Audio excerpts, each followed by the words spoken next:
First, though, Secretary of Defense Ash Carter makes a surprise visit to Afghanistan. What will be his final trip in office. Carter will hand over the reins to President-elect Donald Trump's defense pick, General James Mattis, should he pass Senate confirmation. Joining us right now, former Secretary of Veterans Affairs and former GOP chairman himself, Jim Nicholson. Secretary Nicholson, good to see you. Thanks so much for joining us. Good morning. Your reaction to the visit by Ash Carter?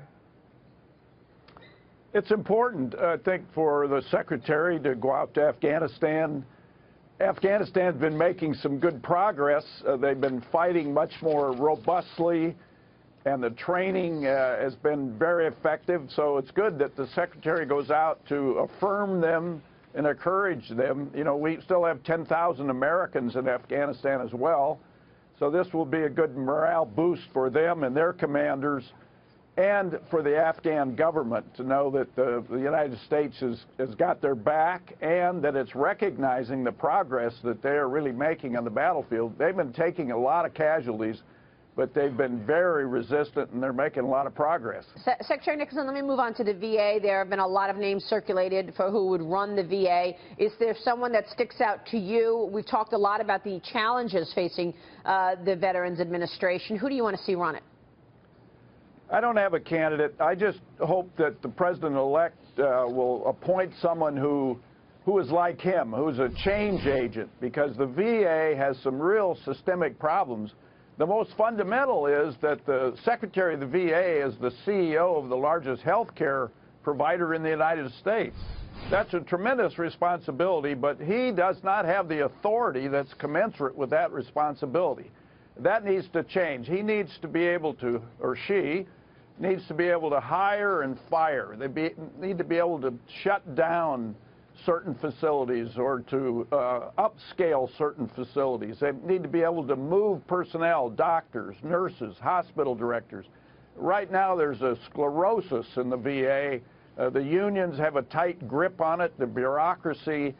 So the new secretary needs to be committed to the reforms that are needed to make that department what it could be, and the president needs to be committed to stand behind that new secretary, because there's going to be a tremendous amount of pushback against these reforms that are needed. There are a lot of vested interests, the bureaucracy, the unions, and it's very important that this happen, because the mission of the VA is critical to take care of our veterans who've earned our care. Amen to that, Jim.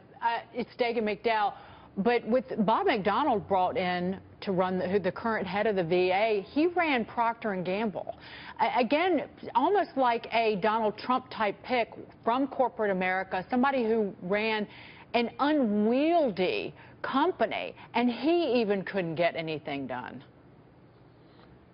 You know, I think Secretary McDonald is a good man. The problem is the system. It needs new law.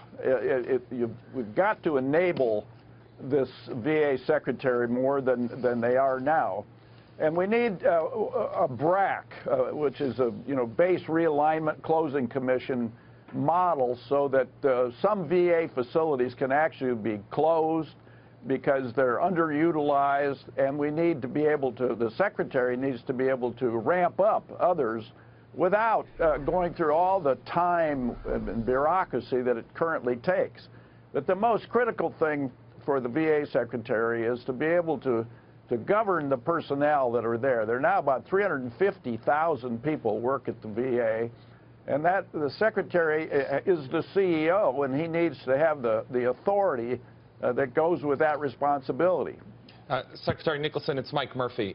Just expanding upon that a little bit, it seems like the one thing we need to do for the VA is to deregulate, to reduce the regulatory burden on it, because as you mentioned, it's gotten too big where one person, no matter how qualified, can't really run it. So I'm confident that if we treat this like a business, like bringing in a CEO to run it and then having the right chain of command there, I think we can, I'm optimistic that we can turn this around.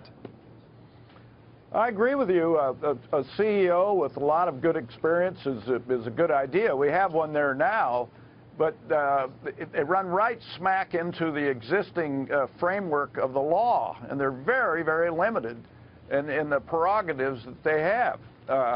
I remember when I was secretary, a guy took a hard drive home. It was stolen out of his house. The first thing I said was he violated a very basic regulation. Fire that guy this morning. The senior staff said to me, "I'm sorry, Secretary, we can't fire him." Oh, God. The only thing we could do is to put him on leave with pay. Yeah, sounds like the teachers pending union. a long investigation. Yeah, we were just talking about the teachers union with Randy Weingarten. Brian Brimberg has a question, Secretary. Secretary, Pete Hegseth's name has been floated. He's been really active in this space, lots of proposals on how to reform the VA. What do you think about Hegseth as a potential VA secretary? I don't know him, but I have read about him, and a few people have mentioned him to me. He sounds like a pretty bright, qualified fellow, and sounds like he's quite committed to these reforms that are needed. The key is going to be that the president will back him up, because there will be untoward pressure against these changes that are needed. And a young guy like that, with he's a veteran, he's got a great education. He may be the right man. But you think it is doable to fix the VA? I mean, with all of the bureaucracies and the challenges that you've articulated so well on this program, you think it's doable? Absolutely, yeah. Absolutely doable. Sure. Secretary, good to see you. Nice to see you. Thanks so much for joining us, Secretary Jim Nicholson there.